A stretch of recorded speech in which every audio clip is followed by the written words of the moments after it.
de dificuldade de luta, eu nunca procuro olhar para o problema, eu procuro olhar para a solução. Ou aonde que aquele problema quer me levar. Por quê? Porque nós passamos por isso. E se hoje nós estamos aqui com a família que nós temos, com os amigos que nós temos, e eu digo assim, com a referência a qual hoje nós somos, foi porque nós nos mantemos firmes com aquilo que Deus tinha prometido para nós. E o que foi que Deus prometeu para vocês que manteve vocês firmes? Eu acho que foi mais na questão de se firmar com Deus, sabe? De entender o cuidar de Deus, porque o que mais nos marcou, que a Samara fala, quando o pai dela teve essa atitude, ela entendeu verdadeiramente o amor de Deus.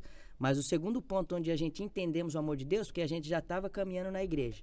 A gente não era cristão, nem era convertido, nem era discípulo. A gente era como se fosse a multidão, a gente frequentava. Uhum. E quando nós descobrimos que estávamos grávidos, nós chegamos no pastor, pedimos perdão para ele, falamos, você cansa de pregar com a sua vida, você cansa de nos ensinar, nos falar que não pode. Mas nós pecamos, nós queremos te pedir perdão porque nós falhamos.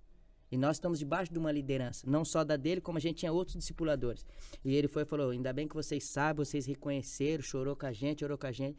Só que uma atitude dele, assim, que foi muito impactante, e hoje a gente fala para as pessoas, hoje a gente compra a briga do que for de quem falar dele. Uhum. Por quê? Porque nós conhecemos o caráter dele não de hoje, ou das pessoas dizer que está ali no púlpito. Sim, a gente sabe que é o que ele fala, o pastoreio não é aquilo ali em cima do altar, é o dia a dia. E durante esse contexto todo de comunidade, isso tudo, ele teve eu acho que foi assim, um start do Espírito Santo muito grande, que ele falou assim, porque nós achamos que nós íamos ser rejeitados. Sim. Porque numa comunidade de fé, onde você escuta que não pode, você faz o erro, a gente já acha que quem não tem pecado tira a primeira pedra. E a atitude dele foi reunir toda a liderança e contar o que aconteceu.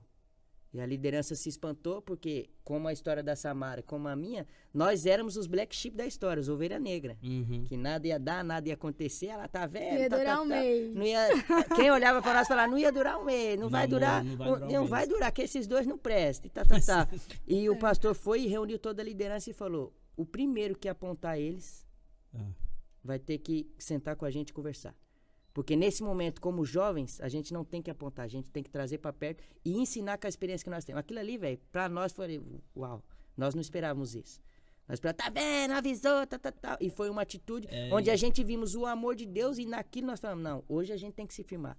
Porque se nós começamos errado, nós não temos que ser uma referência de ter começado errado. Nós temos que ter uma referência de começamos errado, mas Deus entrou na história e fez a diferença. Porque isso é o que Deus faz, quando a gente se entrega verdadeiramente.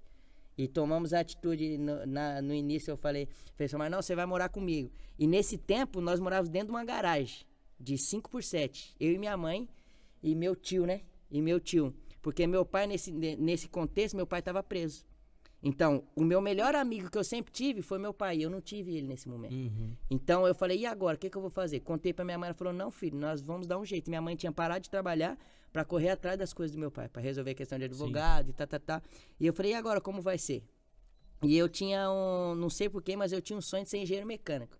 Nessa altura, eu nunca nem trabalhava. Só que eu falei, a partir de hoje, eu vou caçar algo que fazer. Eu arrumei um emprego numa mecânica, comecei a trabalhar, falei, velho, não é isso que eu quero.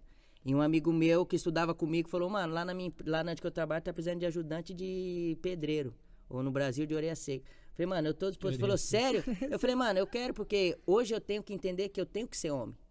Se eu errei, eu tenho uma responsabilidade como homem, que meu pai me ensinou. Sendo certo ou sendo errado, se você deu sua palavra, você tem que cumprir ela como homem.